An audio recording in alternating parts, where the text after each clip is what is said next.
On the 7th of December, 1941, before most of the American Pacific Fleet had finished breakfast, 183 Japanese aircraft appeared over the harbor at Pearl Harbor, Hawaii. Within 2 hours, 8 battleships were burning or sunk. More than 2,400 American servicemen were dead. And the entire balance of power in the Pacific Ocean had been rewritten in a single morning. The world called it a surprise attack. The man who designed it had spent the previous decade telling anyone who would listen that it was also a catastrophic mistake. That man was Admiral Isoroku Yamamoto, Commander-in-Chief of the Imperial Japanese Navy's combined fleet, the most feared naval commander in Asia, and the most precise prophet of his own country's defeat. He was the architect of the war's most audacious opening blow and the most consistent voice warning that the war itself could not be won. He studied at Harvard. He played poker in Washington drawing rooms. He ate breakfast with American officers in the same decade he was planning to destroy their fleet. And from the moment Japan committed to fighting America, he carried the arithmetic of the outcome in his chest like a stone, not because he doubted his own competence, but because he understood exactly how large America was and exactly how small Japan's window of opportunity actually was. This is not a simple story of heroism or villainy, of genius or failure. This is the complete history of a man who lived inside one of the 20th century's most impossible contradictions, who built the weapon, aimed it, fired it, and watched it detonate in slow motion for the remaining 22 months of his life.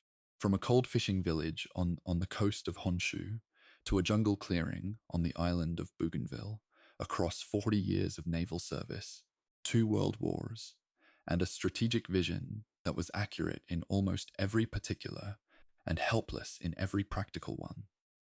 This is the complete story of Isoroku Yamamoto, Japan's greatest naval strategist, and the war he could not stop himself from losing. If you find value in this kind of long-form historical research, subscribe and hit the bell. There are more stories like this one coming. This is the kind of history that doesn't fit in 8 minutes. Let's begin at the beginning. A fishing village, a schoolteacher, a boy who named himself after a number. Chapter 1. The boy from Nagaoka. He was born Isoroku Takano, not Yamamoto, that came later. Adopted into that family after his parents died, as was the custom. The name he was born with, Isoroku, means 56 in Japanese. His father was 56 years old when the boy arrived into the world, on the 4th of April, 1884. I have always found that detail quietly strange. To be named after a number, to carry your father's age as your identity. There's something almost numerical about the way Yamamoto would later think. Calculating odds, running probability, never letting sentiment entirely bury the arithmetic. Nagaoka sits on the western coast of Honshu, facing the Sea of Japan. It is not a glamorous place. It was then, and remains now, a city known for cold winters and difficult living. The Takano household was modest even by local standards. Sadayoshi Takano, the father, was a schoolteacher of the old samurai class. Educated, principled, and, crucially, poor. Rice was sometimes scarce. Winters meant clearing deep snow, not simply watching it fall. The boy grew up knowing that comfort was something you earned by outwitting the available circumstances, not something that was owed to you. I mention the physical hardship not to romanticize poverty. I won't do that. But because it genuinely shapes what comes later.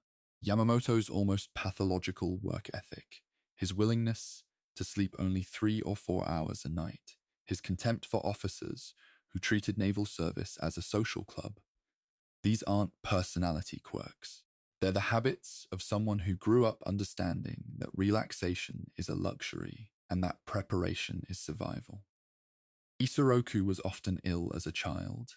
He suffered regularly from influenza, and yet he was drawn to physical challenge, gymnastics particularly, in which he eventually became genuinely skilled, broad-shouldered, and barrel-chested in adulthood, the kind of man who would do headstands on a ship's railing just to prove he still could.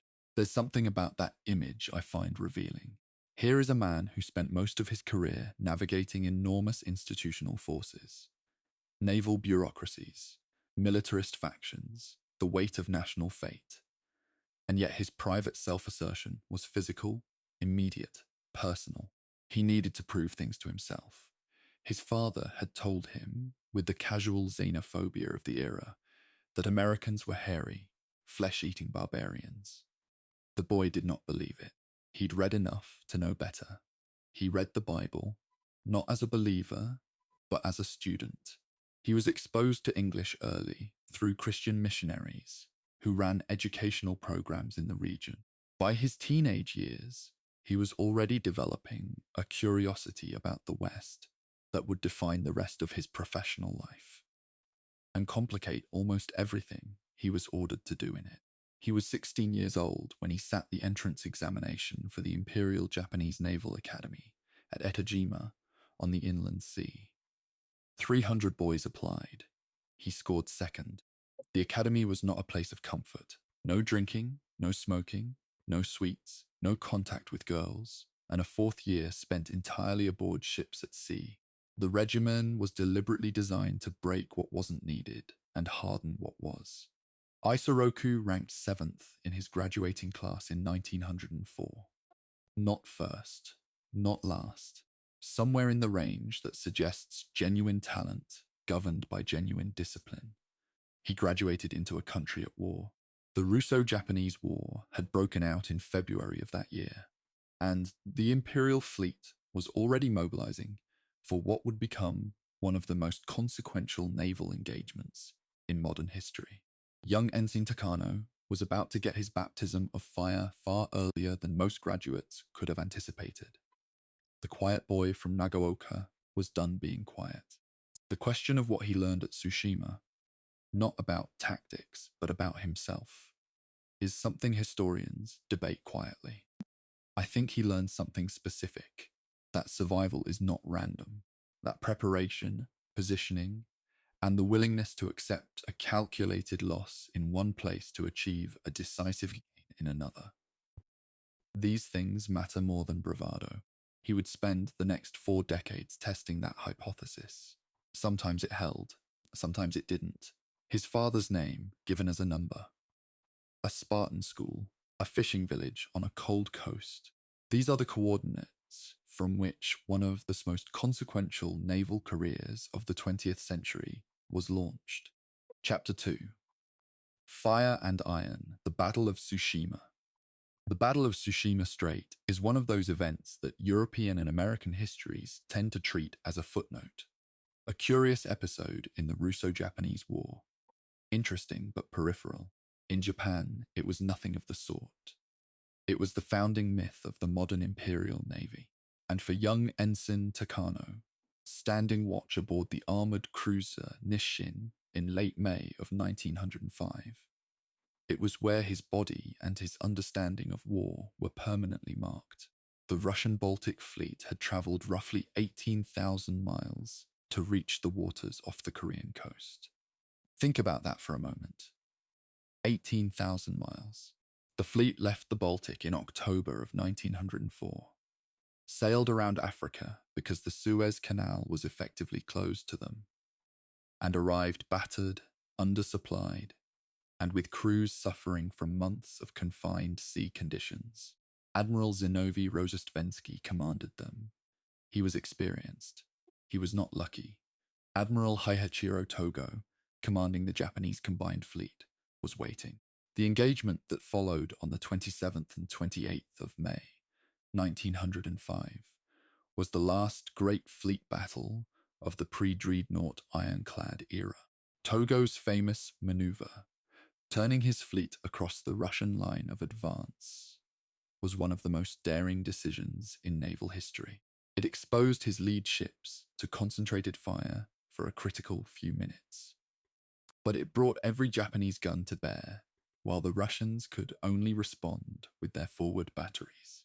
Superior Japanese gunnery and seamanship did the rest. The Russians lost all 12 of their major ships. It was, by any objective measure, one of the most complete naval victories in recorded history. Ensign Takano was aboard the Nishin, positioned to screen Admiral Togo's flagship. The Nishin was hit. A shell detonated near his position.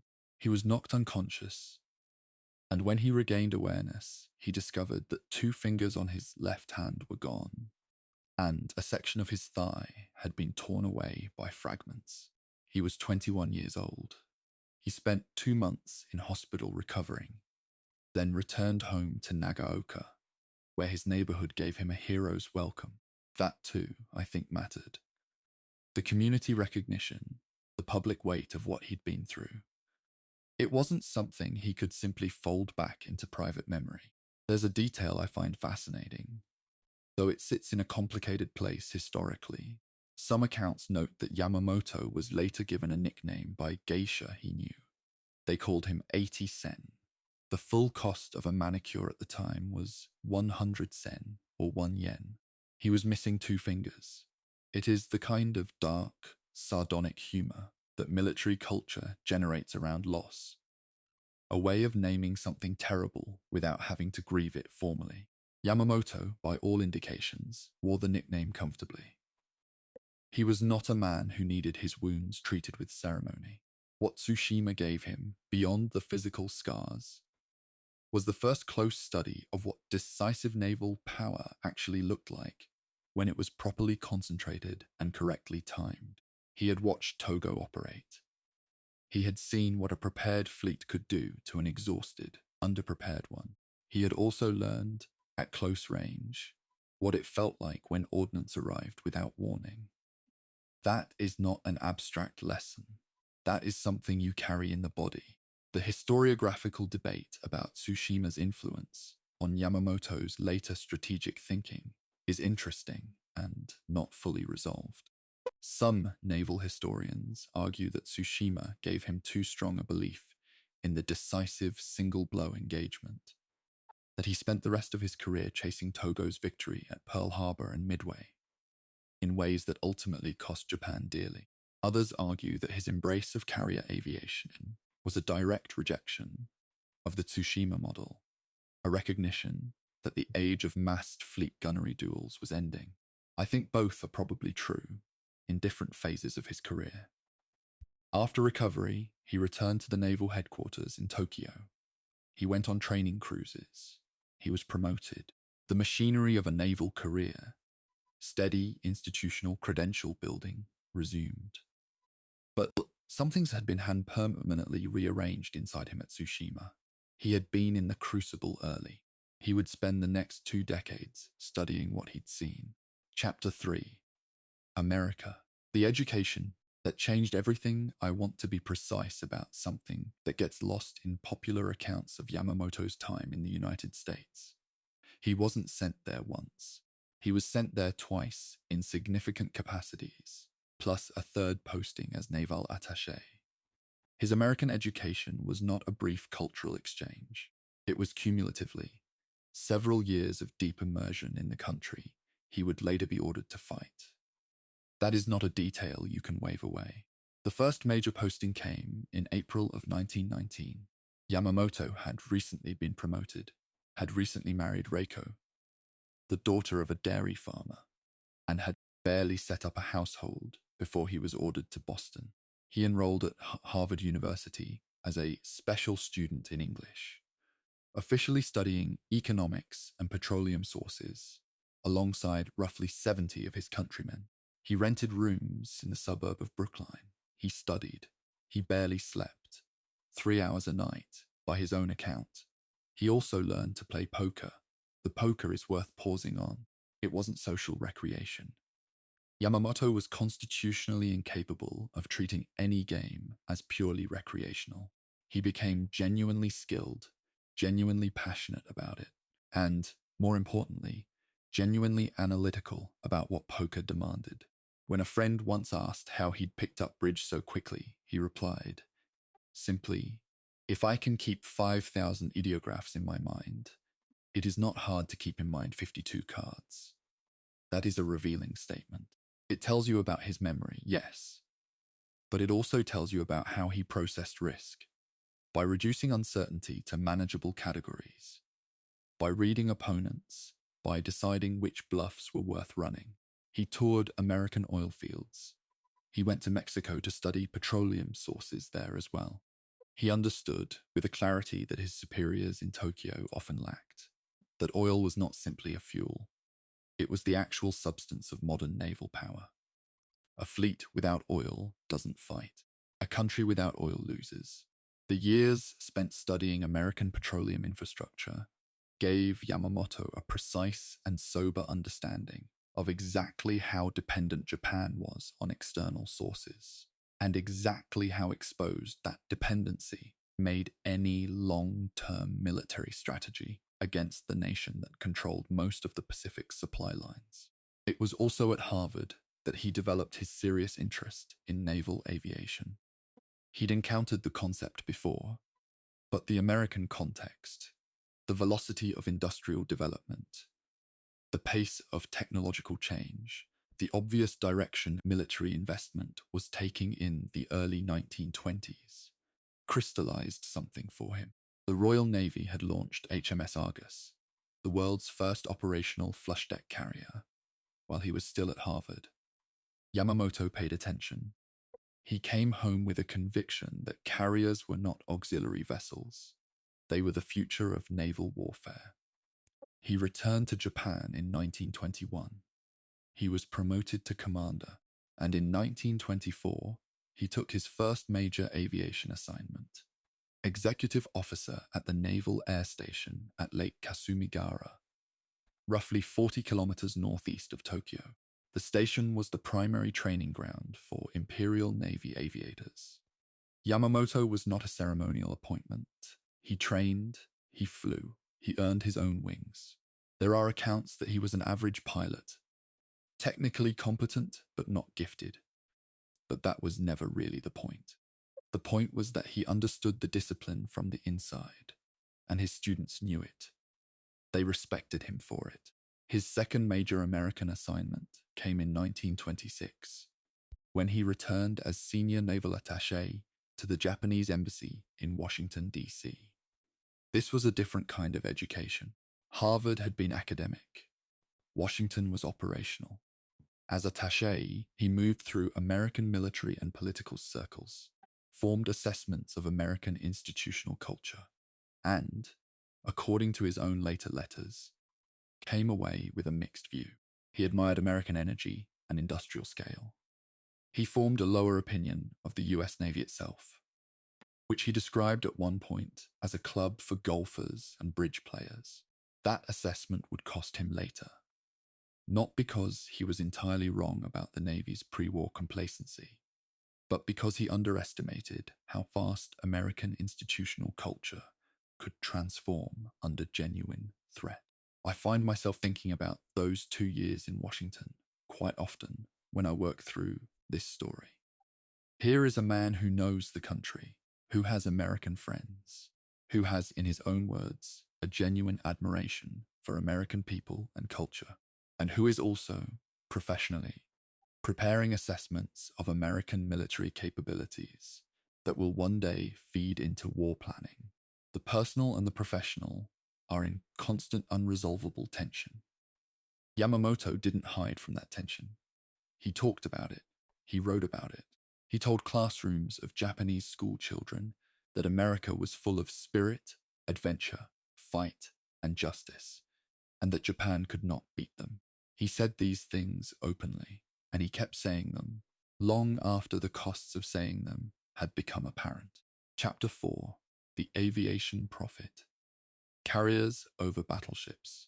When Yamamoto returned from Washington in 1928, he was assigned command of the aircraft carrier Akagi. By 1929, he was a rear admiral heading the technical division of the Naval Air Corps. These are not coincidences of posting. They are the trajectory of a man who had spent the better part of a decade convincing the Imperial Navy to take aviation seriously, and who was now being given the machinery to prove his case. The debate inside the Japanese Navy in the late 1920s and early 1930s was not, strictly speaking, about whether aviation was useful. It was about whether aviation was primary.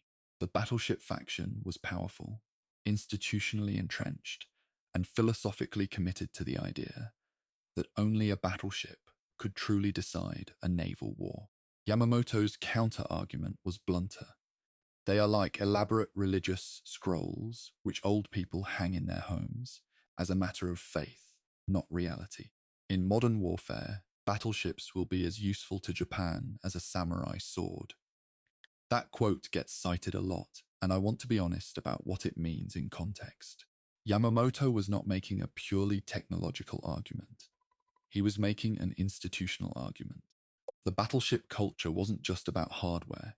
It was about identity, prestige, the self-conception of an officer class that had grown up with Tsushima as its founding myth. To say the battleship was obsolete was, in the hierarchical culture of the Imperial Navy, a kind of heresy. Yamamoto said it anyway. He said it repeatedly. He said it at conferences, in private correspondence, and directly to the admirals who controlled his career. He championed the development of the fast carrier-borne fighter that would eventually become the Mitsubishi Zero. I want to be specific about what that development process involved, because it's often reduced to a single headline in popular history. The Zero specification that Yamamoto's aviation division pushed for demanded long range, exceptional maneuverability, high speed, and a light airframe. Meeting all four requirements simultaneously required design compromises that built in structural vulnerabilities. The Zero's fuel tanks, for instance, were not self-sealing, a decision that prioritized range and weight reduction over survivability. These are the kinds of trade-offs that don't appear on propaganda posters. They appear in the casualty lists of 1942 and 1943. In 1930, Yamamoto attended the London Naval Conference as part of the Japanese delegation. He had already been to one London conference in 1929. The 1934 to 36 London conference was different. Yamamoto led the Japanese delegation and forced the termination of the Washington Naval Treaty Framework that had held Japan's battleship fleet to a ratio of 3 for every 5 British and American ships. He returned home celebrated as a nationalist hero who'd thrown off the shackles of Western-imposed limits. I find this historically ironic, given that he spent the following years arguing against the very military expansion that nationalist faction wanted to pursue. Heroes get used for purposes their values don't support. That's not a modern phenomenon. By 1933, he commanded the 1st Carrier Division. By 1935, he was a Vice Admiral and Vice Minister of the Imperial Navy. His training methods remained unorthodox. He placed tax on the chairs of staff officers to teach vigilance. He made his planning staff play poker to master bluff and anticipation.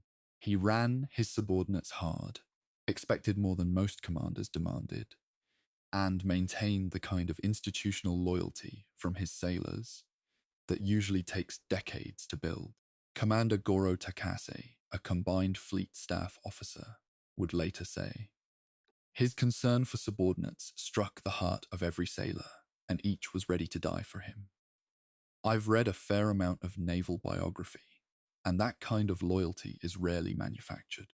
It comes from something specific, usually a combination of genuine competence, genuine personal investment in the welfare of the people under your command, and a leadership style that communicates trust.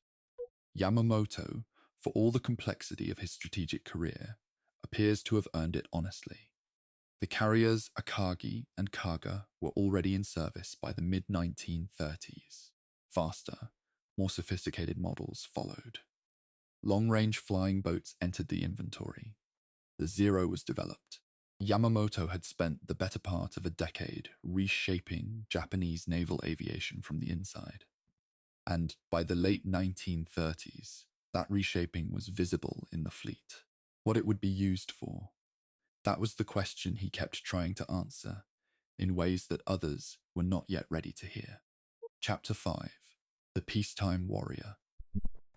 Opposing the tide of war by 1936, Yamamoto was Vice Minister of the Imperial Navy, and the political climate in Japan had shifted in ways that made his position increasingly dangerous.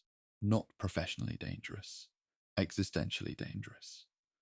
The militarist faction that controlled much of Tokyo's institutional culture was not interested in dissent. Assassination was not a rhetorical flourish in this period. It was a real policy instrument. Several senior officials and politicians had already been killed by nationalist extremists in the 1930s. And when a plot to kill Yamamoto was uncovered in July of 1939, it was treated not as a criminal matter requiring investigation, but as a logistical problem requiring relocation. The solution was characteristically Japanese in its bureaucratic elegance. Promote him out of harm's way. In August of 1939, Yamamoto was made a full admiral and appointed commander-in-chief of the combined fleet. He was sent to sea away from Tokyo, where his vocal opposition to the Tripartite Pact with Germany and Italy, and his repeated warnings against war with America, had made him a target.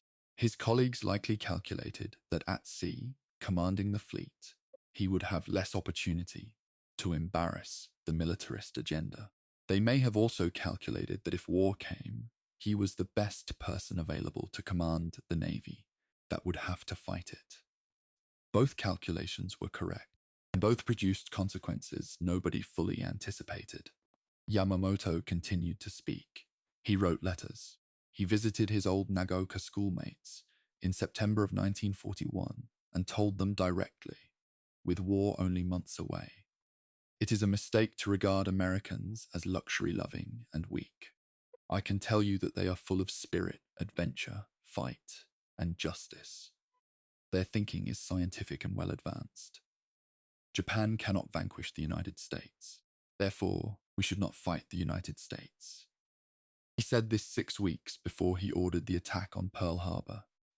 That is not hypocrisy in any simple sense. That is a man who has accepted the gap between what he believes and what he has been asked to do, and who is trying to do both things, speak the truth and discharge his professional obligation simultaneously. I find the Tripartite Pact opposition particularly revealing. The pact, signed in September of 1940, bound Japan to mutual aid with Nazi Germany and Fascist Italy. Yamamoto opposed it on strategic grounds, not moral ones, or at least, the strategic grounds were the ones he argued publicly. He understood that alliance with Germany meant eventual conflict with the Western powers, and that Japan's industrial base was not remotely equipped for that conflict. He opposed it vocally, at risk to his life, and he lost the argument. On his flagship, the battleship Nagato, in the spring of 1940, he paced the deck with his chief of staff, Rear Admiral Shigeru Fukudome, and watched carrier-based fighters conduct maneuvers. He said, I think an attack on Hawaii may be possible now that our air training has turned out so successfully. Notice what he said and what he didn't say. He said it was possible. He didn't say it was desirable. He didn't say it would win the war. He was already running the arithmetic in the direction his government was moving, even as another part of his mind remained committed to the proposition that the whole enterprise was a strategic catastrophe waiting to happen. Personally, this is the chapter of his biography that I find hardest to reconcile cleanly. We want our historical figures to act on their convictions, and Yamamoto did, to a point. He opposed, he warned, he argued. But he also, in the end, designed the attack that he'd warned against making possible. Some historians treat this as a failure of moral courage. Others treat it as the inevitable logic of duty within a hierarchical military culture. I'm not sure either frame fully captures it. What I think is true is that Yamamoto was operating inside a system whose momentum he couldn't stop, and that he made a rational, if deeply compromised, decision to direct that momentum as competently as possible, rather than simply resign and let someone less capable and less aware of the risks take over. That is a difficult position to hold. History is full of people who held it.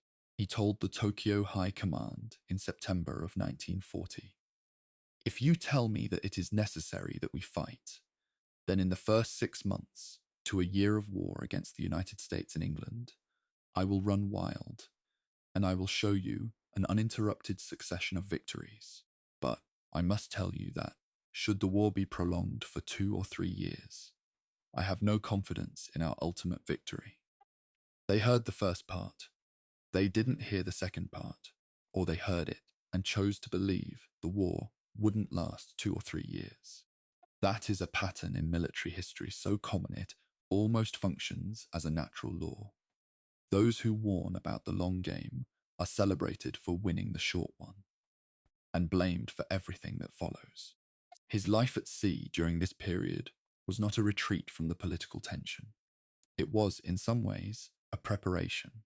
He commanded his fleet, he ran it hard, he kept his relationships with senior officers honest and demanding. He kept up his card games.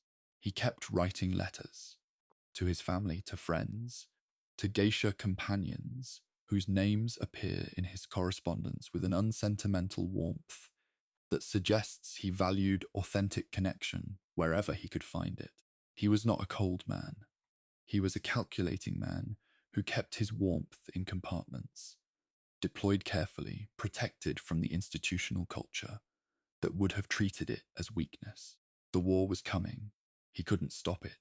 What he could do, what he chose to do, was make sure Japan's opening move was the best one available. Not good enough to win, but good enough, perhaps, to buy time. Chapter 6. The Plan. Pearl Harbor and the Knife at the Throat. The planning for the Pearl Harbor attack began in earnest in early 1940, roughly 20 months before it happened. That timeline is worth holding in mind. This was not a reactive decision, not a plan assembled in crisis. It was a long-studied, carefully iterated piece of strategic architecture, drawn up by a man who understood exactly what it was supposed to accomplish, and exactly where it fell short of what it needed to accomplish. Yamamoto's starting point was a clear-eyed assessment of Japan's strategic problem.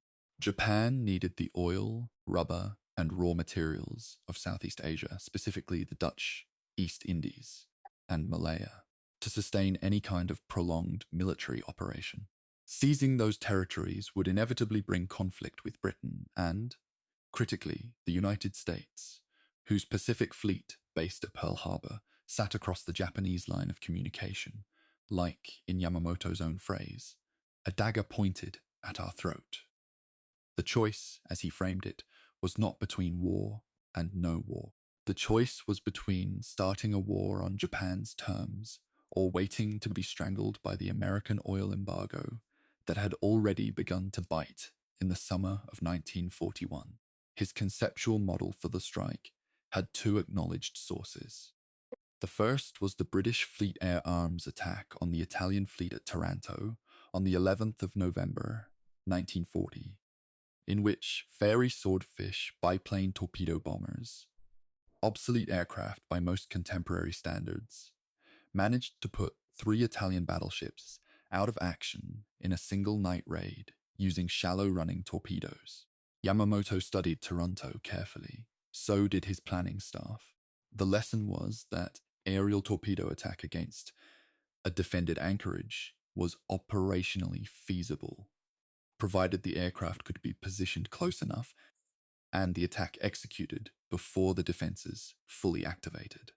The second acknowledged source was more unusual.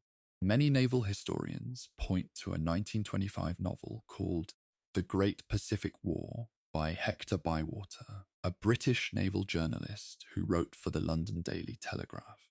Bywater's book described, with uncanny precision, a Japanese surprise attack on the American fleet at Pearl Harbor accompanied by simultaneous strikes on Guam and landings in the Philippines. Whether Yamamoto read it personally, or whether elements of its scenario filtered into Japanese naval planning through staff channels, is a question the archival record doesn't entirely settle. I tend to believe he was aware of it. He read omnivorously throughout his career, in both Japanese and English, and a book that anticipated with such specificity the strategic problem he was actually working on would have been difficult for a mind like his to ignore. The detailed operational plan was developed largely by Captain Kamito Kuroshima, Yamamoto's operations officer, whom contemporaries described as unconventional to the point of eccentricity. Kuroshima was known for working in a smoke-filled cabin with the lights low, sometimes burning incense, pushing plans through on instinct and intensity as much as systematic analysis. The plan that emerged was sent to the Naval General Staff, which unanimously rejected it. The staff's objections were practical. The risk of losing 2 or 3 carriers was too high. The operational security of moving a major carrier force across the Northern Pacific undetected was implausible, and the diplomatic fallout of a surprise attack would mobilize American industrial and political will in ways that Japan couldn't afford. These were not unreasonable objections. They were, in fact, correct on every substantive point. Yamamoto's response was to threaten resignation. He told the Naval General Staff that if his plan was rejected, he would step down as Commander-in-Chief of the combined fleet. The Chief of Naval Staff, faced with losing his most capable and most publicly trusted flag officer on the eve of a war the government had already decided to fight, conceded. If he has that much confidence, the Chief of Staff said, it is better to let Yamamoto go ahead. That is a sentence that contains multitudes. It isn't confidence in the plan. It's a surrender to the institutional weight of Yamamoto's reputation. The operational goal was specific. Sink or disable the American Pacific Fleet's battleships, destroy the air power based at Pearl Harbor, and eliminate the repair and fuel infrastructure that would allow the Americans to reconstitute quickly. Hit all 3 targets, and Japan buys perhaps a year of operational freedom in the Pacific. Enough time to seize the resource territories, establish a defensive perimeter, and present the United States with the strategic calculation that the cost of retaking the Pacific was higher than the cost of a negotiated settlement. That was the theory. It was a theory built on several assumptions, and some of those assumptions were badly wrong from the start. The American carriers weren't supposed to be at sea on the 7th of December, 1941. They were supposed to be in harbor, tied up alongside the battleships. They weren't. The Lexington, the Saratoga, and the Enterprise were all out on separate operations. That alone didn't guarantee American recovery. 3 carriers in late 1941 were not, on paper, sufficient to reverse the balance of Pacific naval power, but they were the seed from which Midway would grow 6 months later, and Yamamoto, standing on the Nagato, reading the initial battle reports on the morning of the 8th of December Tokyo time, would have known immediately that the incomplete destruction of the repair facilities and oil tank farm at Pearl Harbor, combined with the missing carriers, meant the decisive blow had not landed. It had landed hard. 2,403 American servicemen were killed. 8 battleships were damaged or sunk. The American Pacific battle line was effectively neutralized. By any measure of immediate tactical success, the operation was a triumph, and it was, simultaneously, the beginning of Japan's strategic unraveling, not because it failed, but because it succeeded without succeeding completely. The one outcome that might have given the strategy its only real chance, the destruction of all 3 carrier groups, did not happen. Yamamoto had said, if we fail, we had better give up the war. They had not failed, not exactly. but they had not fully succeeded. And in the specific kind of war Yamamoto was fighting, the distance between those two outcomes was everything. He is reported to have said, after learning the full results of the attack, "I fear all we have done is to awaken a sleeping giant and fill him with a terrible resolve." Historians debate whether he actually said it in those words, and I won't claim the quote is definitively documented in the form we know. What is documented is that Yamamoto believed the sentiment. He had been saying versions of it for years to anyone who would listen. Pearl Harbor didn't change his assessment. It just started the clock on the prediction he'd already made. The war was now a fact. The question was how many of the predicted disasters could be delayed, how many could be mitigated, and whether, against every calculation he'd ever made, something unexpected might change the arithmetic. He didn't expect it to. He was not, at his core, a man who bet on miracles. He bet on preparation, positioning, and the disciplined management of available odds. He had the first 6 months. He had said so. The run wild was beginning. Chapter 7, Running Wild. 6 months of thunder. There's a phrase Yamamoto used that has followed me through every hour I've spent with this subject.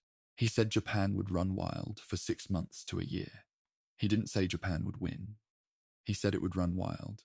And in the 4 months that followed Pearl Harbor, that phrase proved so precisely accurate, it's almost eerie.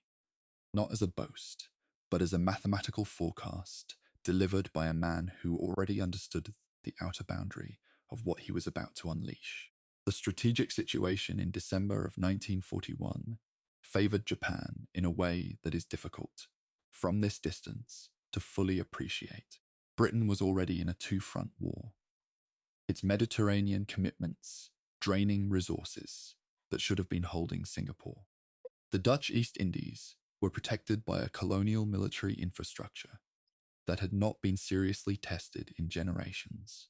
The American military was mobilizing but had not yet mobilized. There is an important distinction, and Japan's carrier, aviation, surface fleet, and land-based air power in the Pacific were, in the opening months, genuinely superior in training, experience, and operational coordination to anything the Allies could field. Yamamoto commanded all of this from his flagship, the battleship Nagato, anchored at Hashirajima Anchorage in the Inland Sea. He was not a frontline commander in the sense that, say, Field Marshal Erwin Rommel was, physically present in the confusion of combat. He was a fleet commander, which meant he directed through subordinates, through signal traffic, through the elaborate machinery of combined fleet staff work. And the machinery in the opening months performed well. Japanese forces took Hong Kong on the 25th of December, 1941. Singapore fell on the 15th of February, 1942, in what Winston Churchill called the worst disaster in British military history. The Dutch East Indies surrendered in March. The Philippines were systematically reduced through the same period. I want to be careful here about what Yamamoto's role actually was in all of this, because popular accounts tend to attribute the entire Pacific campaign to him as though he were choreographing every engagement personally. He wasn't. The Malayan campaign was an army operation, supported by land-based naval aircraft, not carrier aviation. Singapore was a ground and air campaign directed by General Tomoyuki Yamashita. What Yamamoto controlled was the naval component, carrier screening operations, surface fleet deployments, the protection of maritime supply lines. Where his direct strategic fingerprints are most clearly visible in this period is in the operations of the carrier strike force under Vice Admiral Chuichi Nagumo. And Nagumo's operations in the opening months were, objectively, brilliant. The Indian Ocean Raid of April 1942 is underappreciated in popular accounts of the Pacific War. Nagumo's carrier force, 5 fleet carriers, swept into the Indian Ocean and struck British naval installations at Colombo and Trincomalee on Ceylon. The British Eastern Fleet, under Admiral James Somerville, chose not to engage in open water. Somerville was experienced enough to know what 5 Japanese carriers would do to his aging vessels. 2 heavy cruisers, HMS Dorsetshire and HMS Cornwall, were caught in open water and sunk. The carrier HMS Hermes was located off Batticaloa and sent to the bottom. Japanese naval air power reached the coast of India and ranged freely through waters that, only months before, had been presumed under British protection. This is Yamamoto's fleet at its absolute operational peak, confident, coordinated, and tactically dominant. But Yamamoto was already watching the horizon for what came next, and he didn't like what he saw. The American carriers, the ones that hadn't been at Pearl Harbor, were active, probing, conducting raids that, while individually modest in material damage, were operationally significant. A carrier force conducting raids is a carrier force gaining experience. Each American raid in early 1942 was, in effect, an expensive training exercise that produced better coordinated crews, more experienced aviators, and sharper staff work. Yamamoto understood this dynamic. He had watched it happen in his own fleet, through years of training. He needed to fix the American carrier groups in a battle of his own choosing before their training outpaced the advantage his experienced pilots currently held. He also had to contend with the Doolittle raid. On the 18th of April, 1942, precisely 1 year before his own death, 16 North American B-25 Mitchell medium bombers launched from the carrier USS Hornet at a point roughly 650 miles from the Japanese coast and struck Tokyo, Yokohama, Kobe, and Nagoya. The physical damage was genuinely modest. The strategic effect was not. In Japan, the psychological impact was enormous. Citizens who had been told their home islands were inviolable had watched American bombers fly over the imperial palace. In the military establishment, the humiliation was acute. In Yamamoto personally, the Doolittle raid operated as a forcing function. He had already been developing the plan to draw the American fleet into a decisive engagement near Midway. After the 18th of April, 1942, the Naval General Staff stopped arguing about whether to do it. There's something almost symmetrical about the timeline that I find myself returning to. Yamamoto had said 6 months to a year. The Doolittle raid came at month 4. The Battle of Midway came at month 6. The mathematical precision of his own prediction feels almost too neat, and I'm aware that I'm doing something historians aren't supposed to do, reading backwards from outcomes. But I don't think it's entirely retrospective pattern matching. Yamamoto was tracking the same variables in real time that we can trace now in the archives. He knew the clock was running. He just didn't expect it to run out quite as abruptly as it did. The 6 months of Japanese operational success gave the combined fleet a reputation for near invincibility that proved, in retrospect, deeply damaging.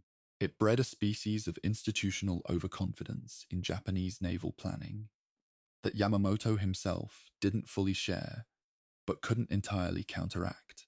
Staff officers who had watched Nagumo's carriers operate without serious opposition for 6 months began to assume that operational dominance was a permanent condition rather than a window. Yamamoto had never assumed that. But when he brought his case for Midway to the Naval General Staff, he was arguing inside an institution that believed its own myth. That gap between what Yamamoto knew and what his institution believed, that is the fracture through which Midway flows. Chapter 8, Midway.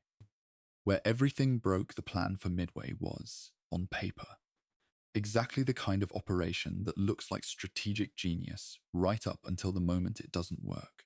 The intent was to seize the atoll, triggering a response from the remaining American Pacific carriers, who would steam into a prepared engagement zone where Yamamoto's battleships and Nagumo's carrier force would combine to annihilate them. After that, with American carrier power effectively eliminated from the Pacific, the defensive perimeter could be consolidated at leisure. It was the decisive battle model that the Imperial Navy had been trained on since Tsushima. It assumed the enemy would behave as the plan required them to behave. The plan's structural problems were significant, and several of them were visible before the operation began. Yamamoto dispersed his forces across multiple task forces operating in the vast spaces between Japan, Midway, and the Aleutian Islands. A diversionary operation in the Aleutians was supposed to draw American attention northward. The Midway invasion force would follow. Nagumo's carriers would suppress Midway's air defenses, and Yamamoto's main body, including the massive battleships Yamato and Musashi, would trail 500 kilometers behind, positioned to intercept the American response. The separation of forces was enormous. It meant that Yamamoto, commanding from Yamato, was effectively out of the operational loop in real time. He could observe, he could signal, but in the age of carrier warfare, where decisive action happened in minutes, he was too far back to control it. There was also the problem of intelligence. American codebreakers at Station Hypo in Pearl Harbor, working under Commander Joseph Rochefort, had been deciphering significant portions of Japanese naval communications since early 1942. By late May, they had identified the target, Midway, through a deception scheme that was, in retrospect, almost elegant in its simplicity. Rochefort had the Midway garrison send an unencrypted message reporting a freshwater shortage. Japanese intelligence intercepted it and filed a report noting that AF, their code designation for the target, was running short of fresh water. Hypo intercepted that report, and the question of what AF stood for was definitively answered. Admiral Chester Nimitz now knew where and approximately when. The battle itself opened on the 3rd of June, 1942, when American patrol aircraft located the Japanese invasion fleet southwest of Midway. The main carrier engagement began the following morning. Nagumo launched the first strike wave against Midway's defenses, judged it insufficient, and made the fateful decision to rearm his reserve aircraft for a second strike against the island. A process that required bombs to be swapped for armor-piercing shells, then shells to be swapped back for bombs, when a Japanese scout aircraft belatedly reported American surface ships, including, critically, what appeared to be a carrier. The rearming and re-rearming process left armed, fueled aircraft stacked on flight decks and in hangar bays. It was, structurally, the kind of decision that hinges on intelligence timing, and the intelligence timing on the 4th of June, 1942, was catastrophically bad for Japan. American dive bombers from the carriers Enterprise and Yorktown arrived over the Japanese fleet at a moment when the combat air patrol was low and disorganized, drawn down by the preceding waves of unsuccessful American torpedo bomber attacks. In roughly 5 minutes, the accounts of timing converge on that figure with striking consistency. 3 Japanese carriers were set ablaze by dive bomber hits. The Kaga, the Soryu, and the flagship Akagi were all on fire by 10:30 in the morning. The 4th carrier, Hiryu, would launch retaliatory strikes that heavily damaged Yorktown before Hiryu herself was found and bombed into wreckage that afternoon. Japan lost 4 fleet carriers, 275 aircraft, and, perhaps most critically, over 100 experienced naval aviators who could not be replaced on any timeline Japan's training pipeline could manage. Yamamoto, aboard Yamato, read the battle reports as they came in. His chief of staff later recalled that the admiral was initially incredulous, not dismissive, but genuinely struggling to process the scale of what had happened. He was too stunned to speak, reduced, by several accounts, to groaning as successive reports eliminated one carrier after another. At one point, he considered sailing his main body, including the battleships, toward Midway to engage whatever American forces remained. Wiser counsel prevailed. The Americans had carriers, he had none operational. Battleships without air cover were, as he had spent 20 years arguing to anyone who would listen, dangerously exposed. He turned the fleet west. He ordered Midway abandoned. The plan itself had contained a sound strategic logic and a fatally flawed operational architecture. The decision to separate forces too widely meant Yamamoto couldn't mass for the decisive blow when the moment arrived.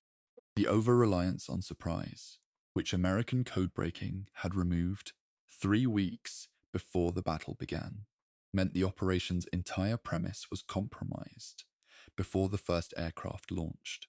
The underinvestment in reconnaissance, the rigid timetable, the institutional arrogance that had written off the Yorktown as too damaged to be repaired. Each of these was a contribution to the outcome, and each reflected not Yamamoto's personal judgment, but the collective assumptions of the institution he led. He understood all of this. There's no evidence that he consoled himself with excuses in private. In the days after Midway, he became quieter, more withdrawn, carrying the loss in a way his staff found difficult to watch. He remained in command. He didn't offer his resignation, though there were those in Tokyo who thought he should have. And he kept working, because the war, catastrophic as Midway had been, wasn't over. The question now was what could be saved, and at what cost. The answer, in the months that followed, would be measured out across an island the size of a small English county, in waters that American sailors would give a name that suited the darkness of what happened in them. The Slot. Chapter 9. The Slot, Guadalcanal, and the Attrition of Empire. On the 7th of August, 1942, 62 days after Midway, the 1st Marine Division came ashore on the island of Guadalcanal in the southern Solomon Islands. The Marines were going after an airfield under construction on the island's northern coastal plain. Yamamoto, still processing Midway and reorganizing the combined fleet, received the news and understood immediately what it meant. The Americans were not waiting for Japan to consolidate its perimeter. They were advancing, and they had chosen their point of advance carefully. Guadalcanal sat within bomber range of Rabaul, Japan's major forward base in the South Pacific.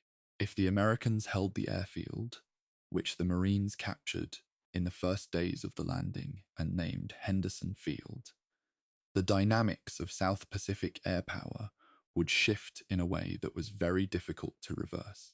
The campaign that followed lasted 6 months and consumed the Japanese Navy in a way that still stuns me when I sit with the numbers. Between August of 1942 and February of 1943, Japan and the United States fought 7 major naval engagements in the waters around Guadalcanal. The Japanese won several of them. The Battle of Savo Island in August was a tactical catastrophe for the Americans, with 4 Allied cruisers sunk in a single night action. The Battle of Cape Esperance in October went to the Americans. The naval battle of Guadalcanal in November was 3 days of brutal fighting that cost both sides heavily, but, critically, blocked Japan's last serious attempt to reinforce the island with troops and heavy equipment. Yamamoto directed these operations from his flagships, first from Yamato at the major base at Truk in the Caroline Islands, later positioning closer to the action. He scored genuine tactical successes. Japanese surface forces, particularly the fast-moving destroyer-cruiser groups that American sailors called the Tokyo Express, proved adept at running troops and supplies down the passage between the islands at night. But here is where the grinding arithmetic of Guadalcanal asserts itself. Every success cost something. Every destroyer that was sent down the slot risked, and often met, American surface forces or air attack.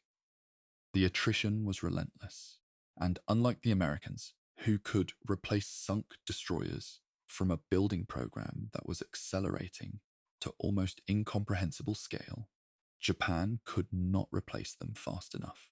The air campaign over Guadalcanal was its own special cruelty.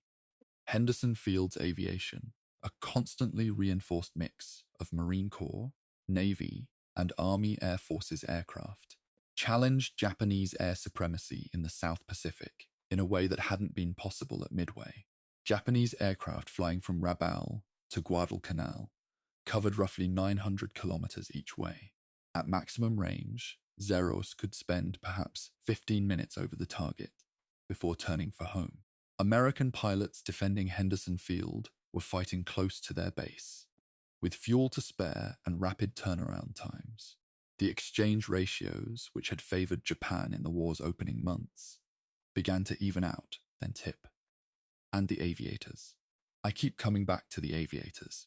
Japan's naval aviation at the start of the war was built on the foundation of several hundred highly trained combat experienced pilots who'd been flying aggressively since the China conflict beginning in 1937. They were extraordinary in ways that their equipment alone doesn't explain. Precise, confident, capable of feats of airmanship that their American counterparts at the war's opening genuinely couldn't match. But that pool was not deep. Midway had taken over 100 of them.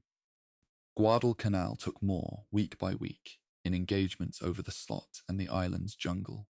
Japan's training pipeline could not graduate replacements at anything close to the rate they were being lost. By contrast, American training programs, Pensacola, Corpus Christi, the vast inland airfields of the Midwest, were producing thousands of naval aviators per year, each of them being fed into a system that was learning, through combat, how to use them. Yamamoto knew this. He tracked it in his staff reports, and it contributed to a decision that, in retrospect, was probably the most strategically correct one he made in the Guadalcanal campaign. He was unwilling to risk his remaining large carriers in the slot, where Henderson Field's land-based aircraft could reach them. He was being cautious with his last major fleet assets, in a way that arguably cost Japan ground-level tactical momentum. But that preserved the instruments he would need if a decisive fleet engagement ever materialized. It was a reasonable calculation. It just couldn't compensate for the attrition that was happening everywhere else. In late August of 1942, he put in at Truk and wrote a letter to a friend. "I sense that my life must be completed in the next 100 days, he wrote. I don't read that as melodrama or performative samurai fatalism. I read it as the private statement of a man who had accurately assessed the strategic situation, understood what it would require of him, and had made his peace with the personal dimension of that requirement. He was 58. He'd been at war for 4 decades. He knew what the numbers meant. In February of 1943, after months of fighting that had consumed roughly 24,000 Japanese soldiers, sailors, and aviators, Japan evacuated Guadalcanal. The evacuation itself, Operation K, was conducted with considerable skill, removing around 10,000 troops in 3 runs down the slot without the Americans initially realizing what was happening. It was, in purely operational terms, a competent extraction from a bad position. But the position remained bad. Guadalcanal was American. Henderson Field was American. The Solomons campaign would continue grinding northward, and Yamamoto, repositioning his headquarters to Rabaul in early April of 1943, was now directing a defensive war from a narrowing perimeter. Chapter 10. Operation I, the Final Offensive. In April of 1943, Yamamoto launched what would be the last major air offensive operation of his command. He called it Operation I, from the Japanese phonetic for the letter I in his own name, Isoroku, a designation that carries a quiet personal weight I find oddly moving. The operational objective was to use carrier-based aircraft, transferred to land bases to supplement the ground-based air groups, to strike American targets across the Solomons and New Guinea, Guadalcanal, Oro Bay, Port Moresby, and Milne Bay. The goal was to blunt the Allied advance, destroy accumulated American air power, and buy time for Japan to reinforce its forward positions. He transferred over 150 carrier aircraft from the carriers Zuikaku, Zuiho, Junyo, and Hayo to the airfields at Rabaul and Balale. Between the 7th and 14th of April 1943, Japanese aircraft flew 4 major raids. The first struck the American shipping and aircraft at Guadalcanal. The second hit Port Moresby in New Guinea. The third struck Milne Bay. The fourth returned to Guadalcanal. The Japanese lost perhaps 40 to 50 aircraft across the 4 raids, considerably more than the somewhat exaggerated initial reports fed to Yamamoto's staff suggested. Here is where I want to pause on something that doesn't appear in the headline history. The intelligence process inside Yamamoto's command in April of 1943 was operating on optimistic data. His after-action reports described the destruction of dozens of Allied warships and hundreds of Allied aircraft. The actual damage was a fraction of the claimed figures. A realistic assessment of the situation that would have told Yamamoto, "Operation, I had not fundamentally altered the strategic balance, and that American air power in the region remained essentially intact." But he didn't receive that realistic assessment. His command received inflated reports that created false confidence in the operation's results. Yamamoto was not naive about the gap between claimed and actual results in air operations. He'd been a naval aviator and aviation administrator long enough to understand that combat claims were reliably optimistic. But the scale of the inflation in April 1943 appears to have been wide enough that even his professional skepticism didn't adequately discount it. He declared Operation I a success. He planned a visit to the forward bases to personally thank and commend the air crews who had participated. That decision to travel, taken in an atmosphere of falsely optimistic intelligence, was not the decision of a reckless man. It was the decision of a disciplined commander who believed the security of routine inspection tours was adequate, and who underestimated, not for the first time in his career, but for the last, the capability of American intelligence. There's a layer to this that I find deeply uncomfortable when I think about it for too long. Yamamoto was, among the senior Japanese commanders, one of the most operationally aware of American intelligence capabilities. He had been the one warning for years about American industrial and technological capacity. He had studied in America. He had read American publications. He understood, in a general strategic sense, that the Americans were good at signals intelligence. The whole naval treaty framework of the 1920s and 30s had been riddled with American and British cryptanalysis.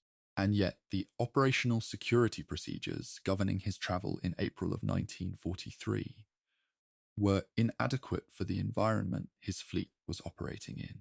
His itinerary, departure times, aircraft types, escort composition, route waypoints, was transmitted in a cipher that American codebreakers at Pearl Harbor had largely solved. The message was intercepted on the 14th of April. It was, by all accounts, startlingly specific. It named the departure time as 0600, the arrival at Balale as 0800, the number and type of aircraft, the escort composition of 60 fighters. This was not a vague intelligence indicator requiring analytical inference. It was a complete operations order handed to the enemy. I've spent time with the historiographical debate about why this information was transmitted in such detail over a compromised cipher, and I'm not sure the question has a fully satisfying answer.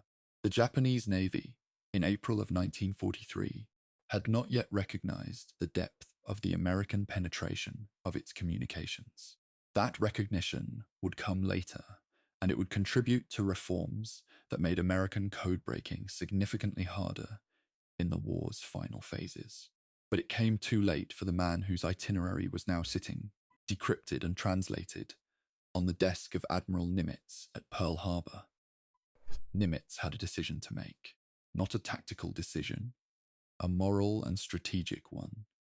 If he ordered Yamamoto's aircraft intercepted and shot down, he risked signaling to the Japanese that their communications were compromised. He asked Washington's approval. The question went up the chain. Secretary of the Navy Frank Knox, Secretary of State, and others in Washington were consulted. The answer came back: proceed. The reasoning was a calculation of wartime utility. Removing the single most effective Japanese naval commander from the field was worth the intelligence disclosure risk, particularly since precautions could be taken to make the ambush appear as a chance encounter rather than a targeted operation. In Rabaul, on the morning of the 18th of April, 1943, Yamamoto dressed, ate breakfast, and prepared for his inspection tour. He was wearing his dress whites. He was punctual. His staff noted that he was almost compulsively punctual, that it was a personal point of honor. He boarded his Mitsubishi G4M bomber, the aircraft his own crews called the Flying Lighter, for its tendency to catch fire when hit, at precisely 6 o'clock. The second aircraft carried Vice Admiral Matome Ugaki, his chief of staff. 6 Zeros formed the escort. The last photograph had already been taken. Chapter 11. Operation Vengeance. The ambush in the jungle. The 16 Lockheed P-38 Lightnings that lifted off from Kukum Field on Guadalcanal at 0700 on the 18th of April, 1943, were flying one of the most precisely planned intercept missions in the history of aerial warfare. 2 aircraft had malfunctioned on the ground, reducing the intended 18-ship formation to 16. The remaining aircraft flew in complete radio silence, at roughly 12 meters above the sea surface, to stay below Japanese radar coverage. Navigating by dead reckoning across roughly 640 kilometers of open water, there were no landmarks. There were no navigational aids. There was only the heading, the compass, the airspeed indicator, and the mathematics of the intercept geometry, worked out by Major John Mitchell, the mission commander, in the hours after the orders had been issued. I find myself thinking about Mitchell's planning work every time I work through this section. He had been given a target arrival time, a target location, and the knowledge that Admiral Yamamoto was almost pathologically punctual. He had to calculate a course that kept 16 aircraft below radar coverage for the entire outbound leg, timed their arrival at the interception point to within a margin of minutes, and ensured that the aircraft had enough fuel remaining to fight and return. The intercept was calculated for approximately 9:35 in the morning, just before the Japanese aircraft were due to begin their descent toward Balalay airfield. Mitchell solved the geometry correctly. They arrived at the coast of Bougainville at 9:34. The mission was divided into a killer flight of 4 aircraft, the ones designated to attack the bombers, and a high cover flight of 12, whose role was to hold off the Zero escort. The killer flight was led by Captain Tom Lanphier Jr. and included First Lieutenant Rex Barber, among others. What happened in the next few minutes has been debated, claimed, counterclaimed, and forensically reconstructed for decades by aviation historians. And I want to be honest about the fact that the precise sequence of events in the air remains contested. What is not contested is the outcome. Yamamoto's 2 bombers were spotted descending through the tree line on approach to Balalay. The Zeros, caught low and transitioning, were not optimally positioned to defend. First Lieutenant Rex Barber closed on the lead bomber and opened fire, hitting the right engine of the aircraft, which began to smoke heavily and deviated from its approach path. The aircraft continued down and disappeared into the jungle north of the coast. Roughly 16 kilometers from the airfield at Buin, the second bomber, carrying Vice Admiral Ugaki, was also attacked and came down in the water offshore. Ugaki survived, badly wounded, and was later rescued. The Japanese search party that went into the jungle on the 19th of April found the wreckage of the first bomber in dense vegetation. They found Yamamoto thrown clear of the aircraft, still seated upright in his chair under a tree. His white gloves were on. His right hand was at his side. His left hand was on the hilt of his katana. His head was tilted down as though in thought.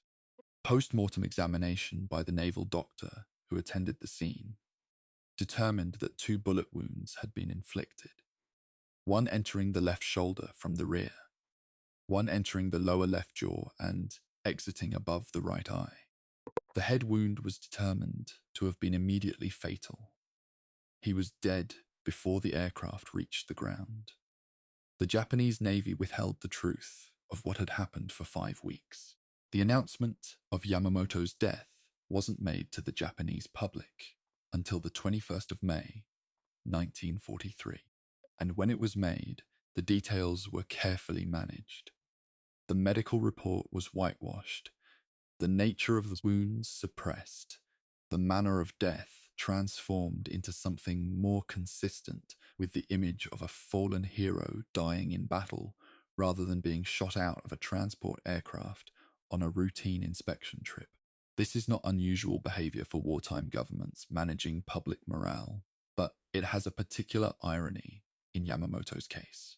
He was a man who, throughout his career, insisted on facing hard truths when others preferred comfortable ones. His death was given the comfortable version. His body was cremated at Bougainville, and the ashes transported to Japan aboard the battleship Masashi, the same vessel from which he had directed the Guadalcanal campaign. Emperor Hirohito awarded him the Grand Order of the Chrysanthemum First Class. He was posthumously promoted to Admiral of the Fleet, the highest rank in the Imperial Japanese Navy. The state funeral in Tokyo on the 5th of June, 1943, drew a reported 1 million people into the streets. By most accounts, the emotion was genuine, not manufactured, not coerced. He had been, to many ordinary Japanese people, the most famous and most trusted figure in the military. The grief appears to have been real. His successor, Admiral Mineichi Koga, said in the days after assuming command, "There was only one Yamamoto, and no one can replace him." That is the kind of statement that can be dismissed as ceremonial. I don't dismiss it. Koga was a competent officer, and he knew the institution well enough to know what had been lost. Not just prestige, not just public morale, but a specific quality of strategic judgment that had been the single most counterbalancing force against the institutional overconfidence that had cost Japan Midway and was costing Japan Guadalcanal, and would cost Japan everything that followed. In Washington, the reaction was more conflicted than American public accounts sometimes acknowledge. Admiral William Bull Halsey, when told of Yamamoto's death, reportedly said, "I had hoped to lead that scoundrel up Pennsylvania Avenue in chains, with the rest of you kicking him where it would do the most good." That is the public face.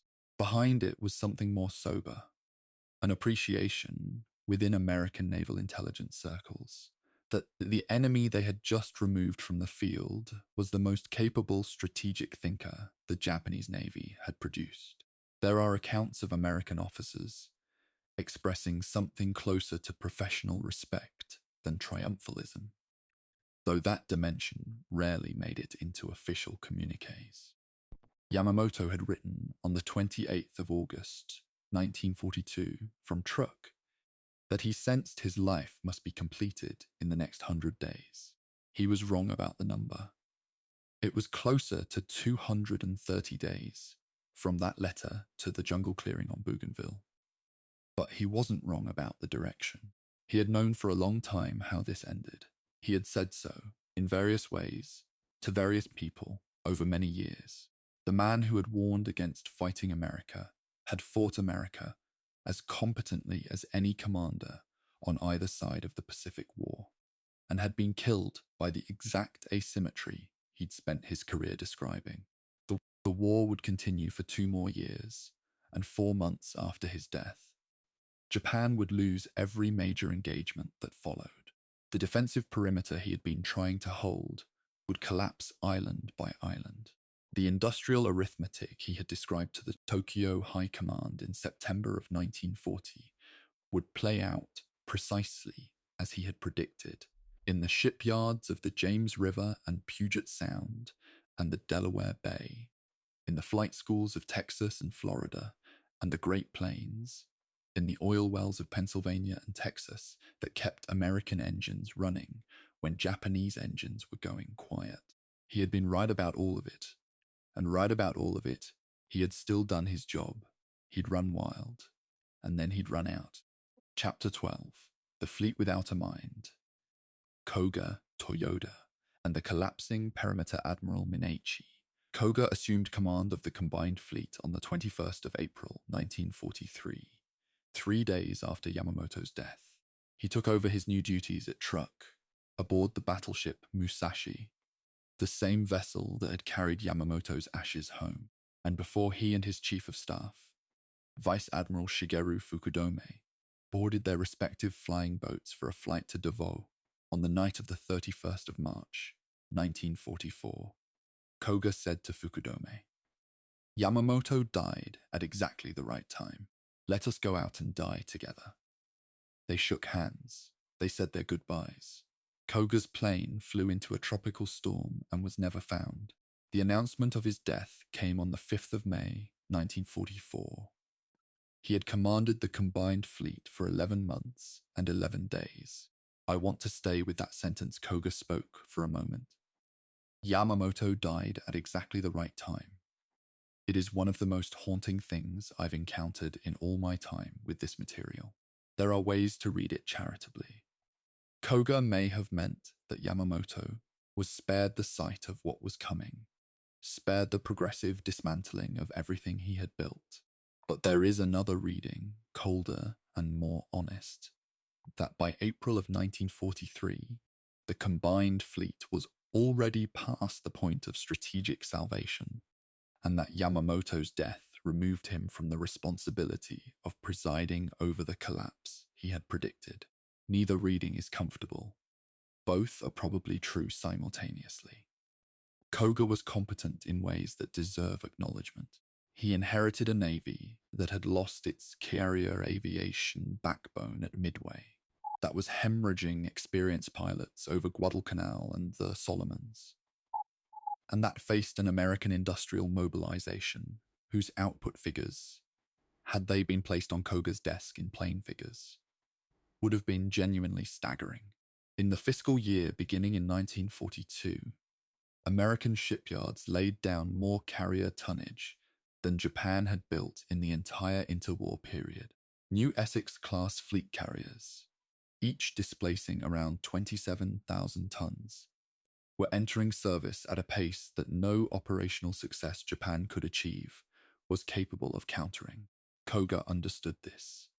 He prepared a major fleet engagement plan, the Z Plan, that placed everything on a single decisive battle. He never got to fight it. His operational documents fell into American hands when Vice Admiral Fukudome's aircraft went down near Cebu, and Fukudome himself was briefly captured before being released. The Americans read the Z Plan before its author was even confirmed dead. Somu Toyoda replaced Koga as the third commander-in-chief of the combined fleet. He was, by most assessments I have read, an able administrator and a tactically knowledgeable officer who was placed in command of a deteriorating situation and given insufficient tools to manage it. The Battle of the Philippine Sea in June of 1944, fought while Toyoda directed operations from shore, resulted in the destruction of what remained of Japan's carrier aviation. American pilots flying from the new Essex-class carriers shot down somewhere around 350 Japanese aircraft in a single day's fighting. American aviators called it the Great Marianas Turkey Shoot, which is a name that tells you exactly how lopsided the engagement was. Japan's carrier aviation, the instrument Yamamoto had spent 20 years building, and that he had used so effectively in the war's opening months, was functionally finished. What followed was the slow, grinding, island by island reduction of the defensive perimeter that Yamamoto had always known Japan could not hold indefinitely. Saipan fell in July of 1944. Tinian fell the same month. Guam was retaken by August. These were not peripheral positions. They were within range of the new American B-29 Superfortress bombers. And once they were in American hands, the mainland Japanese industrial base was no longer beyond reach. Yamamoto had described, in abstract terms, the arithmetic that would produce this result. American industrial capacity, given time, and the political will to use it, would generate overwhelming force at a pace that Japan could not match. He had described it in the 1930s, in the early 1940s, and at the planning stage for Pearl Harbor. The timeline played out with a mechanical precision that feels, looking back at it, almost inexorable. The Leyte Gulf engagement in October of 1944 was the largest naval battle in history by most measures, and it effectively ended the Japanese Navy as a functioning combat force. Japan sent virtually every remaining capital ship into a three-pronged attack on the American beachhead in the Philippines. The operation failed. The Japanese lost 3 battleships, 4 carriers, 10 cruisers, and 9 destroyers. Losses that could not be replaced, and that the combined fleet did not survive as a coherent fighting organization. Toyoda would remain in command through the war's end, overseeing increasingly desperate defensive operations, including the deployment of the battleship Yamato on a one-way mission to Okinawa in April of 1945. Yamato was sunk by American aircraft before she reached the island. There's a bitterness to that particular data point that I find difficult to set aside. The Yamato was Yamamoto's flagship for much of his tenure as commander-in-chief. It was from her bridge that he had directed operations against Midway, her signals room that had received the devastating reports of the 4th of June, 1942.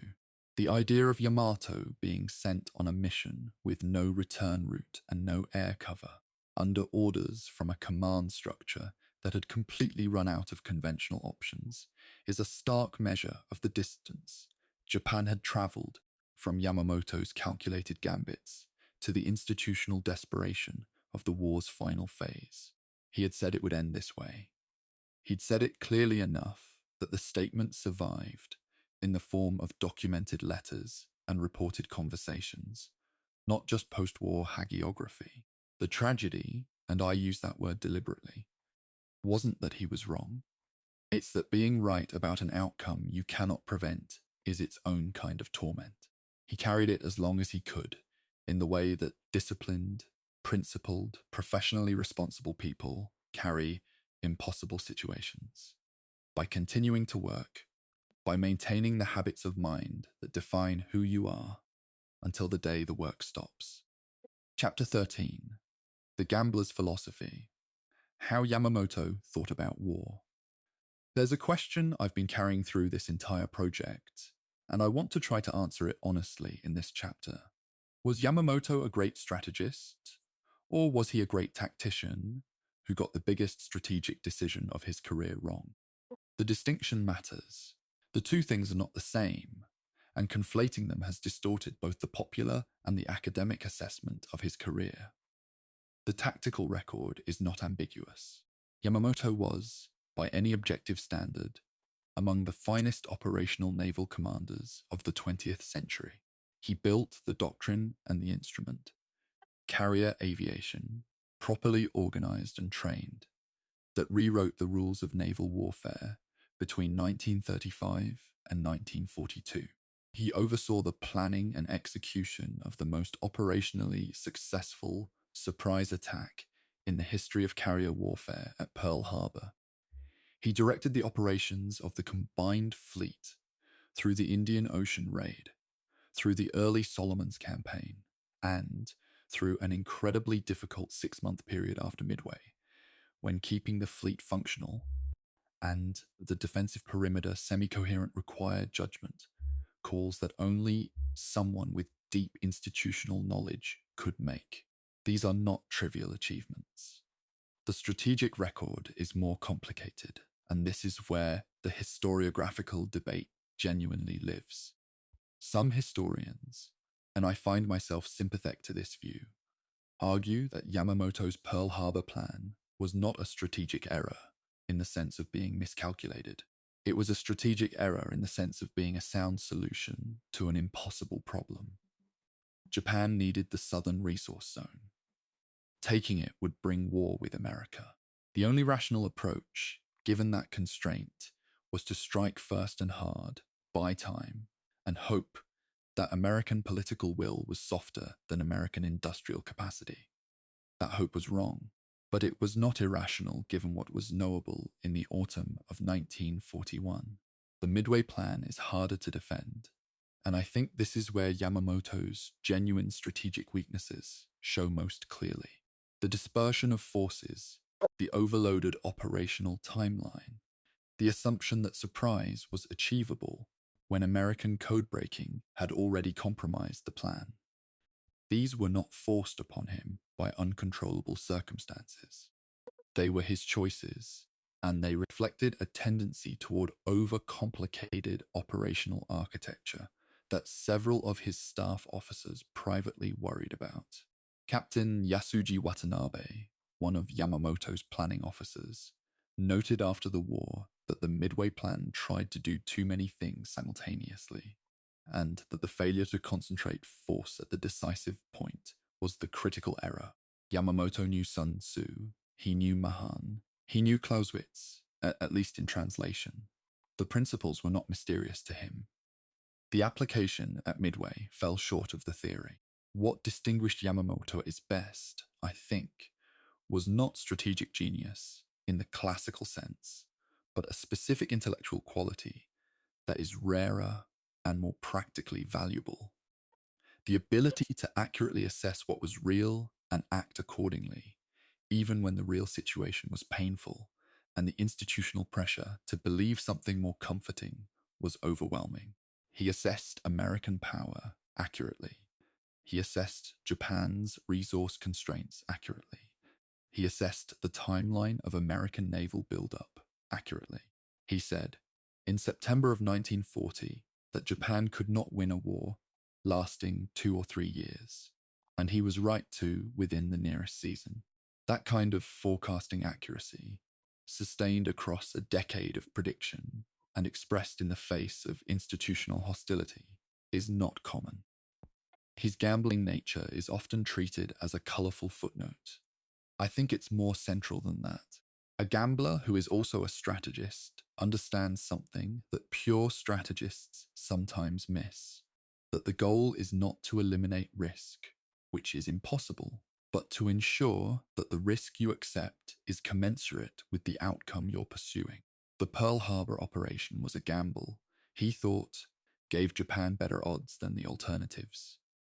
He was probably right about the comparative odds, even if all the options available were bad. The Midway operation was a gamble where the potential upside, eliminating American carrier power, was so large that he accepted a plan with structural flaws rather than forego the opportunity. That was the gamble that went wrong. But even there, the decision-making framework was coherent. What he was not, and what he never claimed to be, was a man who could conjure military success from strategic impossibility. He couldn't make Japan's steel production equal to America's. He couldn't make Japan's oil reserves replace the Indonesian imports that the American embargo cut off. He couldn't make Japan's population and training pipeline match an adversary building tens of thousands of aircraft per year. He could manage an existing instrument brilliantly.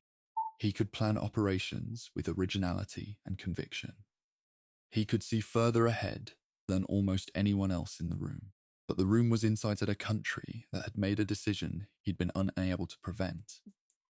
And the arithmetic of that decision was not going to change based on the quality of the naval commander assigned to manage its consequences. That is not a criticism. That is just the shape of the situation. I want to be precise about that. The poker player analogy holds finally, but not in the way popular accounts usually use it. Yamamoto wasn't someone who bet recklessly and got lucky sometimes. He was someone who understood the odds, played the best hand available with the cards he was dealt, and knew, long before the cards were on the table, that the deck was stacked against him. The house wins in the end. He knew that. He played anyway. Not because he thought he could beat the house, but because folding was not something his professional code permitted. And because if someone was going to play this hand, he had calculated it should be the person with the clearest understanding of what was actually at stake. Chapter 14. The Private Man, Letters, Geisha, and the Things. He Didn't Hide History tends to flatten its subjects into their most operationally significant moments. And I've tried, through this whole documentary, not to do that to Yamamoto. So this chapter steps back from the fleet movements and the carrier strikes and asks a different kind of question. Who was this man when the uniform was off? The letters are the best evidence we have. Yamamoto wrote prolifically to his wife Reiko, to his children, to old friends from Nagaoka, to geisha companions, whose names appear in his correspondence without apparent embarrassment or concealment. He was not a man who compartmentalized his affections behind layers of bureaucrat decorum. He wrote warmly, directly, and sometimes with a dry humor that catches you off guard when you're expecting the formal cadences of naval correspondence. His relationship with a geisha named Chiyoko Kawai, and later with another named Umeko Mihara, is documented in the historical record and treated with varying degrees of sensitivity by different biographers. I don't intend to pass moral judgment on arrangements that were entirely common within the social culture of early 20th century Japan, and I want to be honest that the historical record on these relationships is incomplete enough that confident characterization would be irresponsible. What the letters do reveal is a man with a genuine capacity for tenderness, not that the performed sentimentality of someone managing an image, but the unguarded warmth of someone who finds private connection genuinely sustaining. That quality is not irrelevant to understanding his professional life. The same man who carried his subordinates' welfare with enough personal investment that they would have died for him was also someone who maintained deep, lasting personal connections across decades. He was a physical man in a way that the portrait of him as a cerebral naval strategist sometimes obscures. He did handstands on ships' railings. He swam in rough water for recreation. He arm wrestled. He kept extraordinarily demanding physical training schedules through his fifth eyes, in part because he genuinely enjoyed physical challenge, and in part, I suspect, because physical discipline was one of the things he could control in a professional life that was increasingly governed by forces beyond individual management. There is something almost meditative about the image of Yamamoto on the deck of his flagship in the late evening, doing exercises that no one had required him to do, in waters that were increasingly hostile territory. He was also genuinely funny.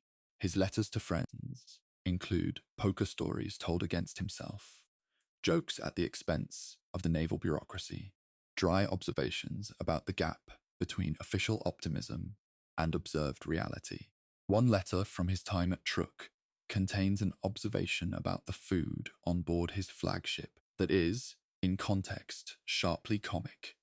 A reminder that even men carrying enormous professional weight eat breakfast and find it inadequate sometimes. He didn't write for posterity. He wrote for the people he was addressing. That quality comes through in a way that more ceremonially composed correspondence rarely achieves. His faith is a complicated question, and I want to handle it carefully. He was exposed to Christianity early and read the Bible throughout his life. not as a believer in the doctrinal sense, but as someone who found in its moral framework a set of principles he could engage with seriously. He was also Japanese in a deep cultural sense that included Buddhist and Shinto frameworks operating alongside his Western education rather than in opposition to it. The acceptance of death that runs through his later letters, the letter about completing his life in the next 100 days, the equanimity visible in that last photograph on the Rabaul tarmac, doesn't read like the performance of samurai fatalism for an audience. It reads like the settled conclusion of a man who has made his accounts square. He lost 2 fingers at Tsushima at the age of 21 and carried that fact through 40 more years of life and service, without apparent resentment or self-pity. He was the father of 4 children, 2 sons and 2 daughters, whom he rarely saw during his years of active command, and to whom he wrote with a formality that softened gradually as they grew. He adopted the Yamamoto family name as an adult as a condition of the adoption that brought him into that household, and he carried his birth father's number, 56, as his first name for his entire life. He was born into a world that had not yet seen the dreadnought battleship, and he died in a world where battleships were already becoming strategically secondary to the carrier forces he had spent his career building. That is a life that spans not just a human lifetime, but a full technological epoch. What he wanted privately is harder to know. His letters hint at a preference for simplicity, good food, honest conversation, cards with friends, water to swim in. That contrasts almost comically with the scale of the institutional machinery he operated inside. He told his sister, late in the war, that he sometimes wished he had been a fisherman. I don't read that as despair. I read it as the wistfulness of someone who understood the gap between the life they might have had and the one they actually lived, and who had made peace with the distance between the two without fully forgetting it. Chapter 15. The Measure of the Man. Legacy, Reassessment, and What Remains. The first thing I want to say in this final chapter is something that this documentary has deliberately built toward, and that I think deserves to be stated plainly. Assessing Yamamoto's legacy is genuinely difficult, and anyone who tells you otherwise is probably being selective about the evidence they're choosing to see.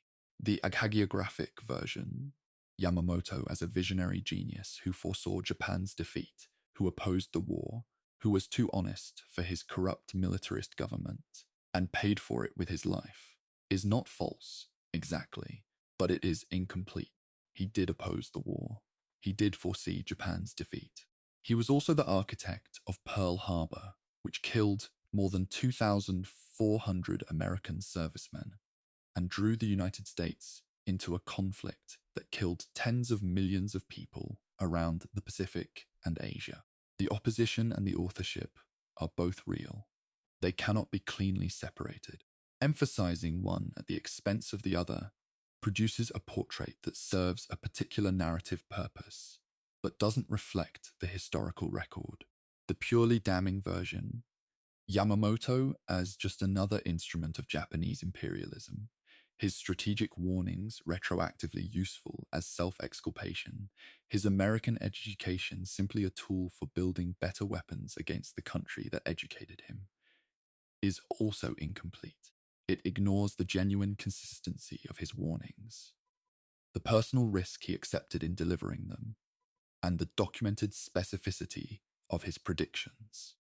If he was performing opposition while secretly enthusiastic about the war, the performance was maintained with extraordinary commitment over more than a decade, in private letters and personal conversations, as well as public settings.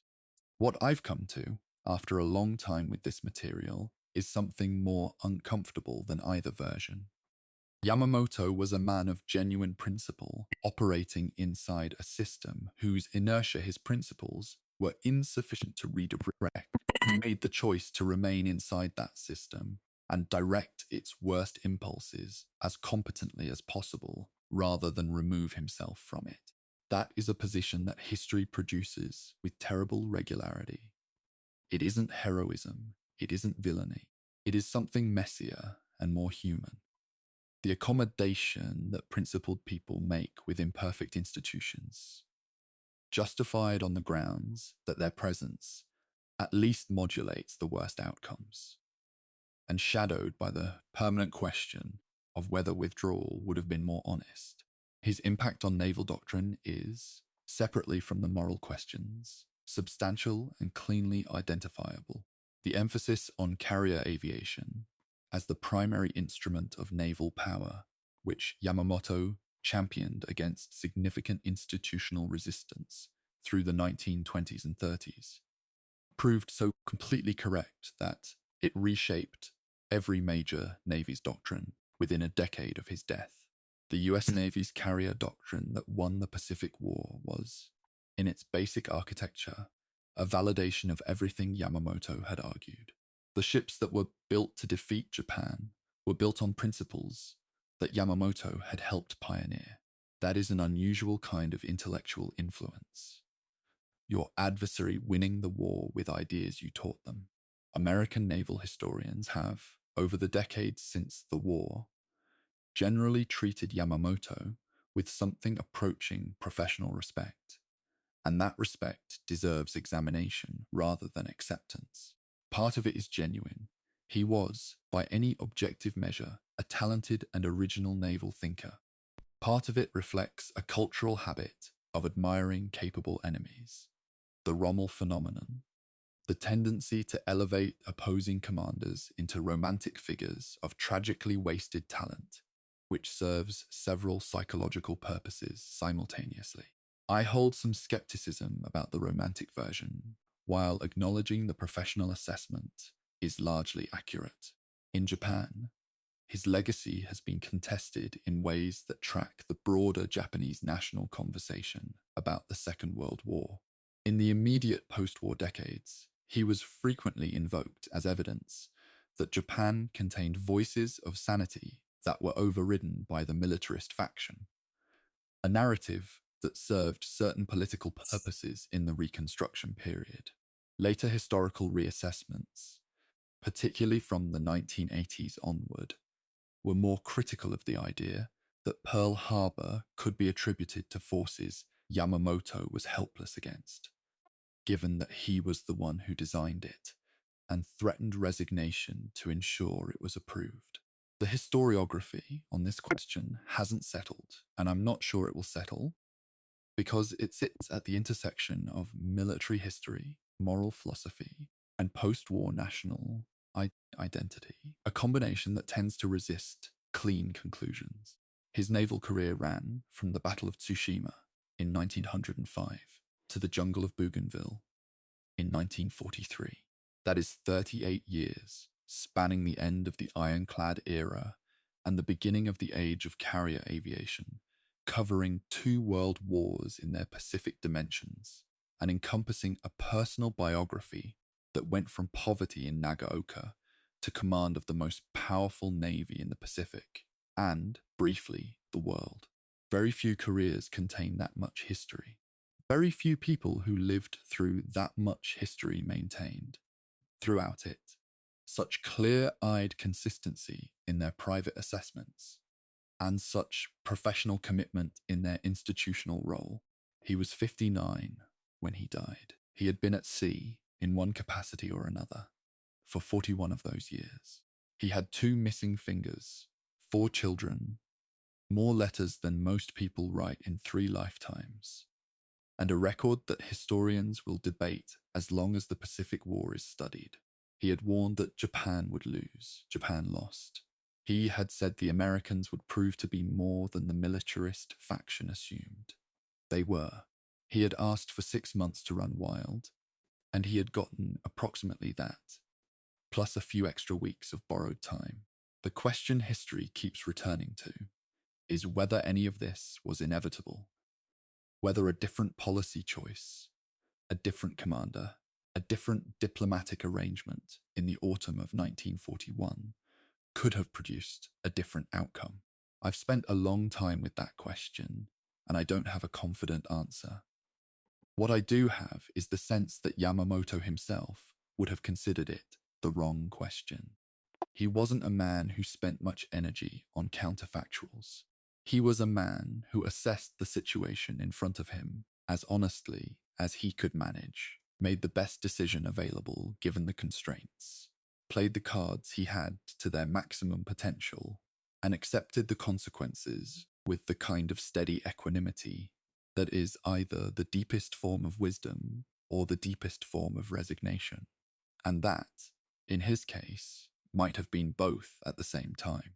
There's a wooden house on the coast of Honshu that he grew up in that is cold in winter and ordinary in every architectural particular. There's a jungle clearing on Bougainville where a white-gloved hand rested on the hilt of a sword. There's everything in between. The carriers, the poker games, the letters, the warnings, the carriers sinking in the morning light off Midway, the photograph on the Rabaul tarmac. I've been carrying this story for a long time. Tonight, I'm setting it down.